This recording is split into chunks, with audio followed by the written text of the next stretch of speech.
జై శ్రీరామ్ అందరికీ నమస్కారం. వెల్కమ్ టు న్యూస్ అఖండ. నేను మీ కస్తూరి శ్రీధర్.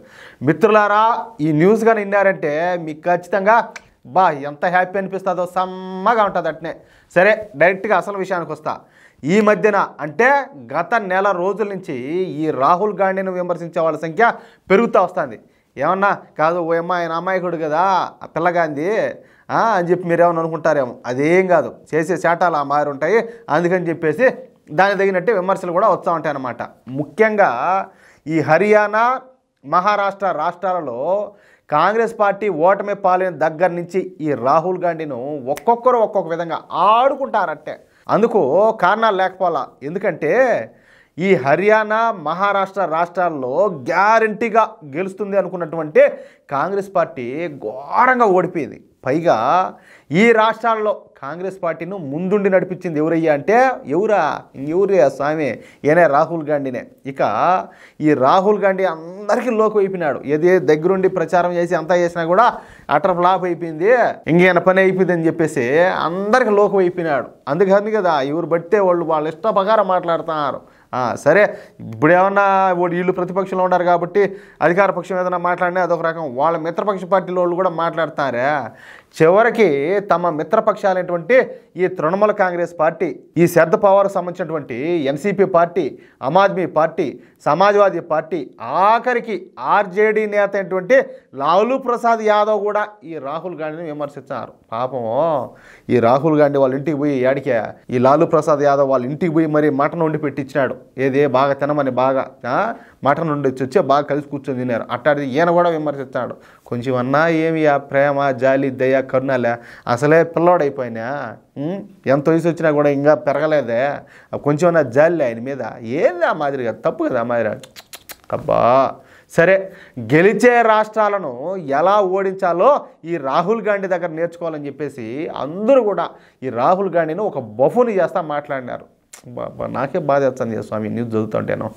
ఈ క్రమంలో ఈ ప్రెస్టేషన్లో మొన్న పార్లమెంట్లో మెట్లెక్కుతున్నటువంటి బీజేపీ ఎంపీలను ఈ రాహుల్ గాంధీ మెట్ల మీద నుంచి కిందికి దోసేసి మరొక వివాదానికి అయితే కారణమైనాడు. ఇక్కడ నేను ఇంతకుముందు కూడా చెప్పిన ఒకసారి ముందు వచ్చేసి ఈ ఆదాని వ్యవహారం గురించి మాట్లాడినారు.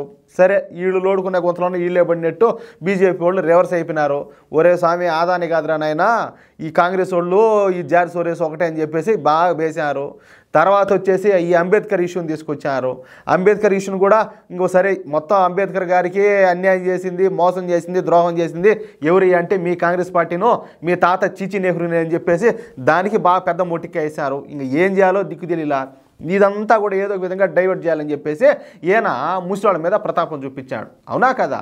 సరే, ఆ ఎంపీలో పెద్ద వయసు కావడంతో ఈ రాహుల్ గాంధీ బతికిపోయినాడు. కానీ అదే కనుక కొంచెం మన మాదిరి యువకులు కానీ అయింటే, యువ నాయకులు కానీ అయింటే రాహుల్ గాంధీకి బాగా జయ్య పూజ అంతా అయ్యిండు.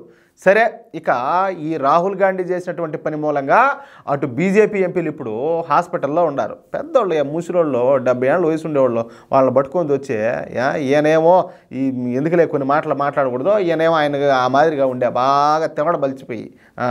సరే, ఈ విషయం పైన లేడీ టైగర్ కంగనా రనౌత్ గారు స్పందించారు. ఈ సందర్భంగా కంగనా రనౌత్ ఆజ్ తక్ ఛానల్కి ఇచ్చినటువంటి ఇంటర్వ్యూలో మాట్లాడుతూ రాహుల్ గాంధీ ఒక అవివేకి, మర్యాద అంటే ఏంటో తెలియదు, ఆయన ఒక పెద్ద అహంకారి అనమాట, గర్వంతో అహంకారంతో ఉంటాడు. అటువంటి వాడు మన ప్రధాన ప్రతిపక్ష నేత కావడం మనందరి దౌర్భాగ్యం.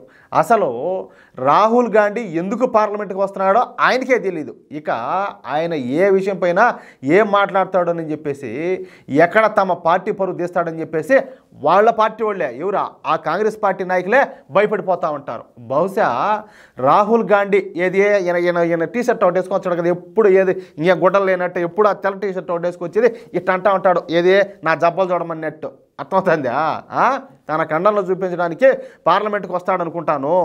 ఇక పార్లమెంట్లోనే ఈ రాహుల్ గాంధీ బస్కీలు తీయడం కూడా ప్రారంభిస్తాడు కావచ్చు. బస్కీలు కూడా తెచ్చాడేమో, ఇంకేం చేస్తాడు, ఆయనకు అంతకుమించి ఇంకేం తెలియదు కదా. చూస్తూ ఉంటే రాహుల్ గాంధీ బిహేవియర్ ఒక జిమ్ ట్రైనర్ లాగా ఉండాది, ఈయన ఏదో జిమ్లో పనిచేస్తూ ఉన్నట్టు ఉన్నాడని చెప్పి మాట్లాడింది. అబ్బా అబ్బా అబ్బా. ఇక రాహుల్ గాంధీకు పెద్ద చిన్న అసలే తేడానే తెలీదు. అందుకే మొన్న బీజేపీ ఎంపీలను మెట్ల మీద నుంచి కిందికి దోసేసాడు. వాళ్ళు పెద్ద వయసు వాళ్ళు కాబట్టి సరిపోయింది. అదే కనుక వాళ్ళు కన్నా వయసులో ఉన్నవాళ్ళు అంటే యువనాయకులు అంటే పరిస్థితి వేరే విధంగా ఉండు. ఈ మధ్య రాహుల్ గాంధీ, ఈ ప్రియాంక గాంధీ, ఈ సోనియా గాంధీలు వాళ్ళనోళ్ళు పొగుడుకుంటా, అంటే వీళ్ళ పక్కన వాళ్ళు ఎవరు పొగుడుతారు, వీళ్ళకుండే తెలివితేటలకు వాళ్ళనోళ్ళు పొగుడుకుంటా వాళ్ళకు వాళ్ళే జేజేలు కొట్టుకుంటున్నారు. ఇది వాళ్ళ బతుకు. అధికారం కోసం ఏమి చేయడానికైనా కూడా ఈ సోనియా గాంధీ, ఈ ప్రియాంక గాంధీ, ఈ రాహుల్ గాంధీలు సిద్ధంగా ఉన్నారంట. కంగనా రనౌత్ గారు రాహుల్ గాంధీని అయితే ఏకపారేసింది, అట్టే మామూలు కూడా కాదు. అర్థమవుతుందా? సరే, ఆమె చెప్పింది కనుక కరెక్టే అని చెప్పి మీకు అనిపిస్తే ఏమే ఈ న్యూస్ను దయచేసి నలుగురికి షేర్ చేయండి. మిత్రులారా, ఆమె మాట్లాడిన మాటలకు మీకేమనిపిస్తుందో మీ యొక్క అమూల్యమైన అభిప్రాయాలు కూడా ఖచ్చితంగా కామెంట్ రూపంలో తెలియజేయండి. మన ఛానల్ సబ్స్క్రైబ్ చేసుకోవడం మాత్రం మర్చిపోవద్దు. ప్లీజ్ సబ్స్క్రైబ్ చేసుకోండి. జై శ్రీరామ్.